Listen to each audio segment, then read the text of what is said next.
Welcome everybody to the Deconstructing Topic podcast. One of the most interesting topics or interesting podcasts that you're gonna listen to because I touch a little bit of everything.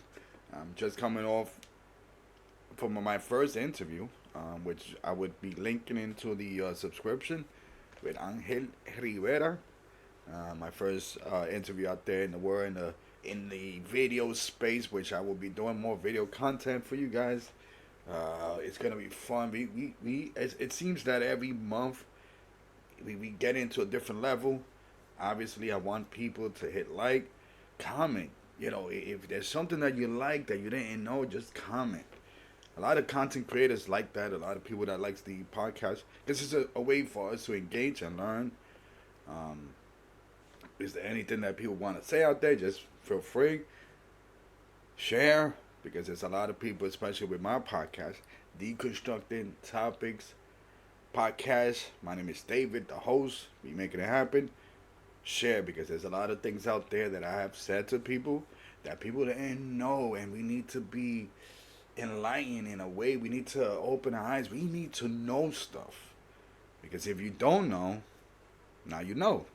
But if you don't know, unfortunately, we live in a beautiful country. We live in a beautiful world in which, unfortunately, there's people out there malicious intentions of just filling your head with lies, deception, and you're gonna be caught up in a lie.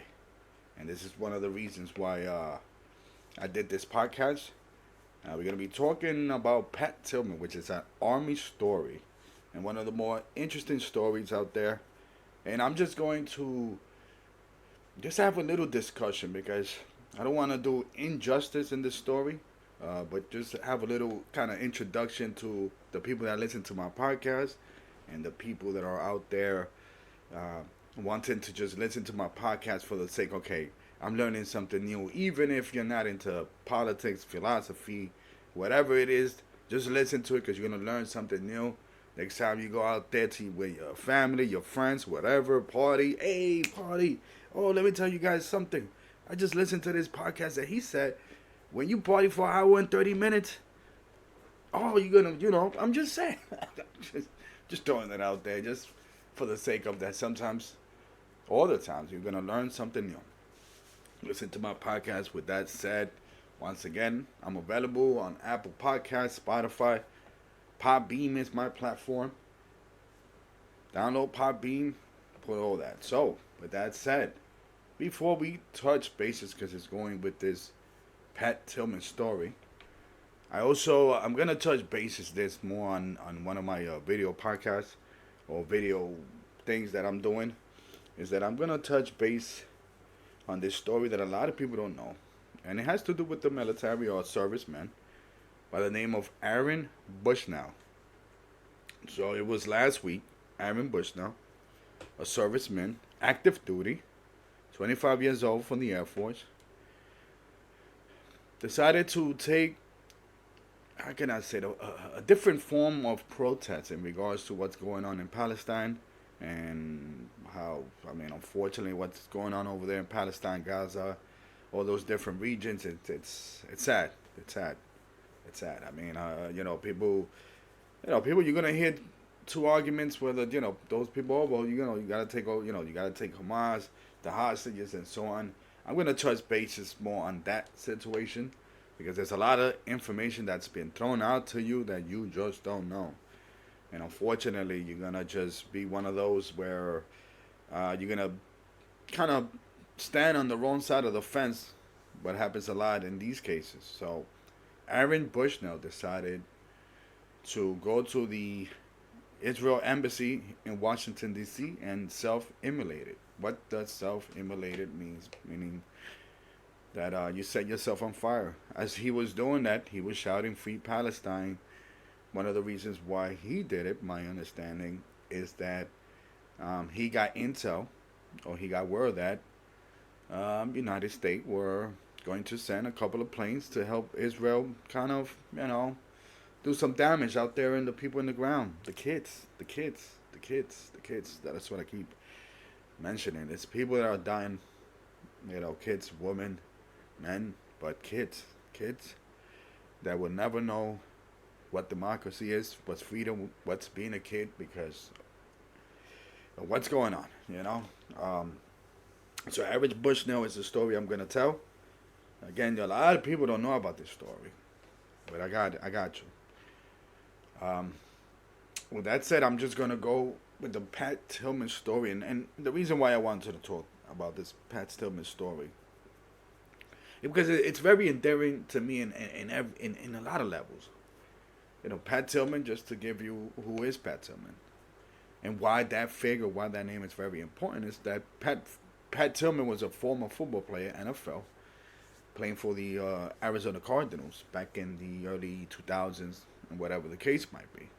Now, for those that obviously do remember 9/11, 9/11 happened, and you know the rest is history when it comes to what happened.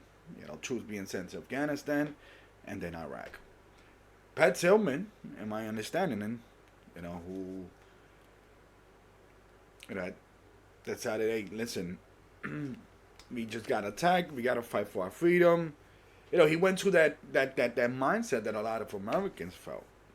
Let's fight the bad guy. Hey, who comes to our territory and try to take away our freedom? So let's go. So that was that mindset. You know what I mean?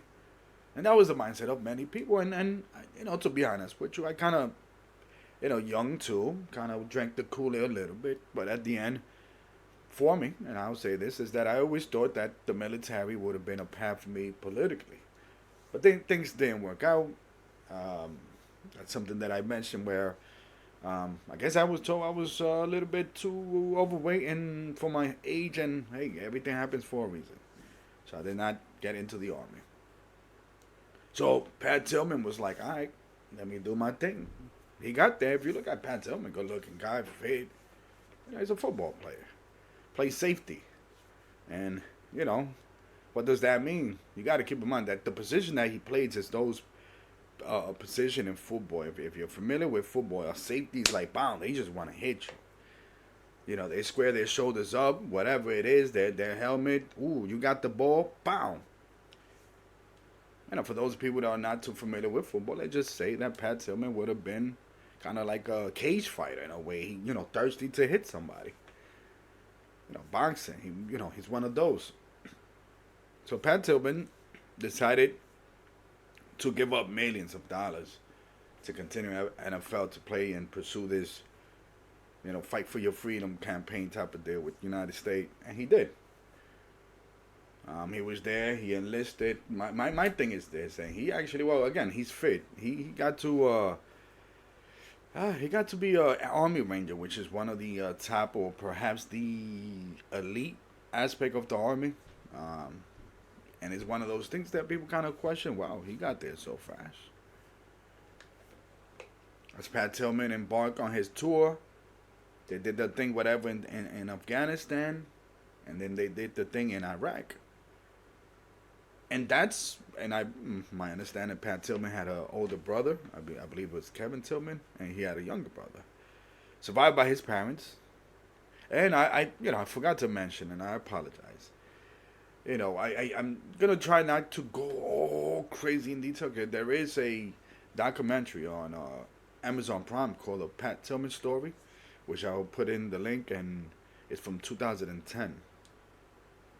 I suggest you watch it if you really want to get into the detail, but I'm just giving you the little philosophy, kind of that little thing, what happened in a nutshell, real quick, you know, just breaking it down. And my understanding with Pat Tillman was like, yo, so he went to the military. He went to Iraq. Now, at that train of thought, from my understanding, the stories that I heard is that Pat Tillman began to kind of question, you know, the what's going on. I mean, it's like, hey, listen, we were supposed to go after Bin Laden here in Afghanistan. Why we in Iraq looking for this other dude, Saddam Hussein? I mean, and we talking about 2003 and so on. I remember, and I remember because he was an NFL player, and the NFL was on some look. Pat Tillman is serving the military. He gave up millions, and I'm like, you know, he's fighting for your freedom. I mean, the NFL did something there. All right. So what happened? Pat Tillman, all right, whatever is going on, I gotta serve my tour. Whatever it is that he got 1 year, 2 years, he's gonna serve it. You tell me what to do, I'm there. But I'm still kind of questioning what's going on, right? So my understanding is that Pat Tillman goes in this, platoon or whatever in Afghanistan. Once again, they in search of Bin Laden. And the next thing, there's a firefight in Afghanistan. Sparrow, Afghanistan, I believe. It's a firefight, and he boom, boom, boom. When you turn on the news the next day, Pat Tillman died. He died defending his freedom. There were ambush, and the story was sensationalized. And let me tell you something. So when he passed away, the NFL, which is the National Football League, I mean, they began to honor him, put him in places, all this. They will call his family. The United States military went on this thing where, boom, he died for your country. He gave up millions, and look, if he could do that, then you could do that. That's kind of like the feeling that you kind of felt in a way. That's how I was feeling. And I'm like, man, there's something just doesn't seem right here. And lo and behold, what has happened as the news started just to trickle, and months was passing, and my understanding is to find out that Pat Tillman was actually killed in friendly fire and not ambush. And I believe that there was no insurgents or no Afghanistan, or they were not shooting anything, or perhaps maybe 1 or 2 villages. But unfortunately, he died in friendly fire, meaning that his own people, his own men, his own platoon, whatever it is, killed him, the army, the rest of his crew.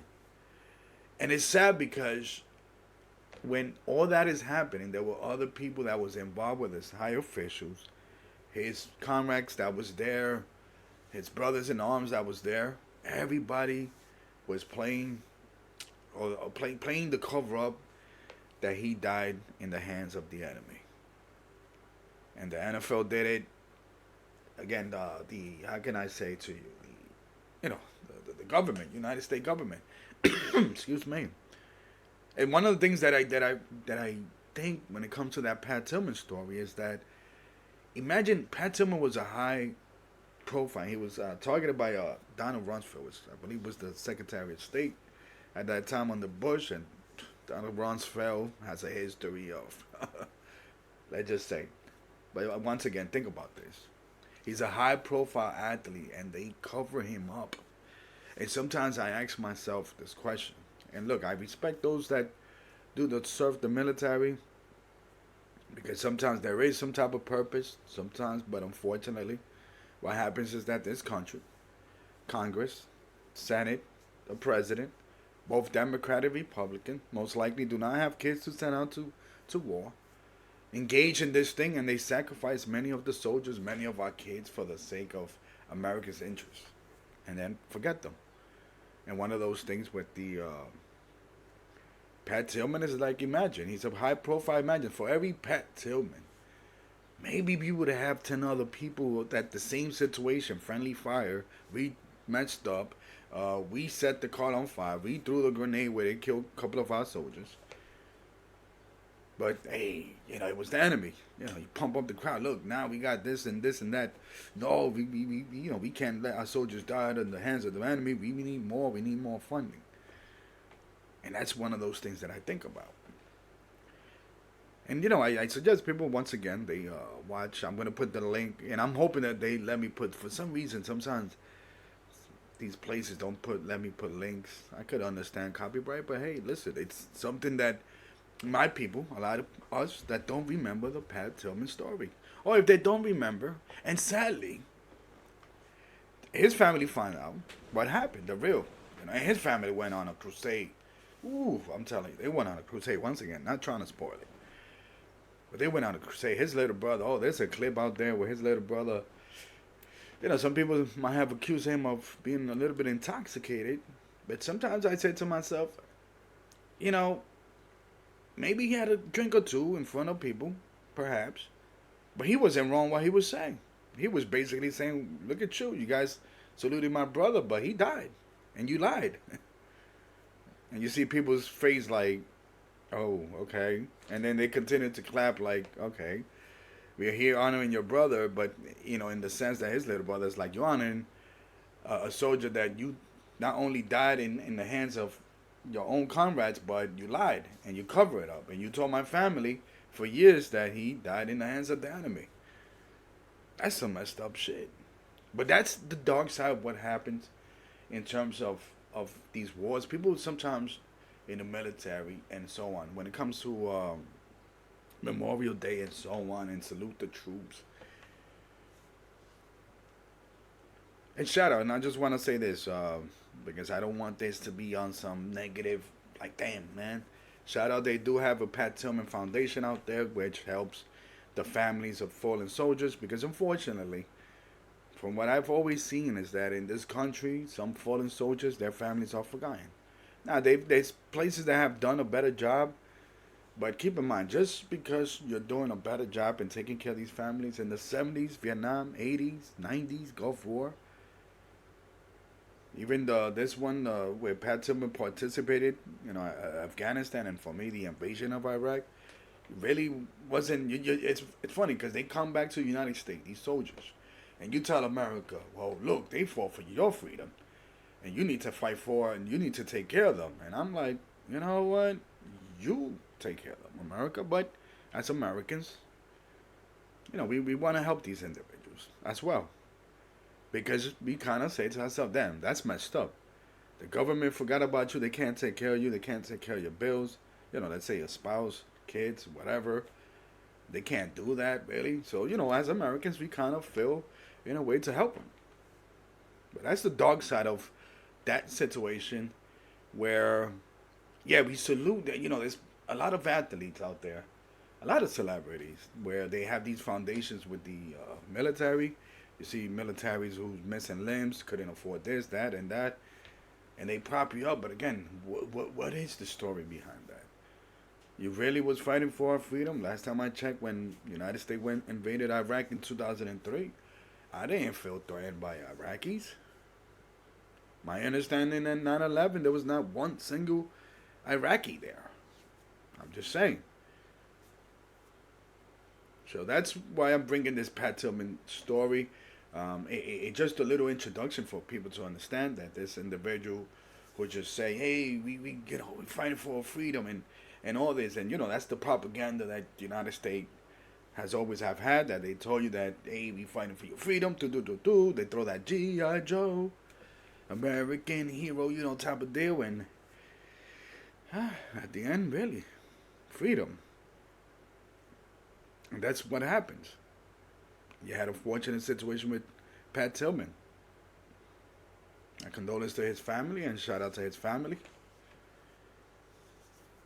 But it shouldn't have happened, and unfortunately, Pat Tillman was a high-profile individual, and like I said, it shouldn't have happened. Just imagine how many of other soldiers. But I hope you enjoyed this little thing going on. Please hit the like. Please feel free to comment, share, subscribe. It's that word that I might have forgotten earlier in the podcast. But we making it happen. A little bit of short and sweet. But we making it happen too sweet because I'm out. Peace. Take care. I'm out.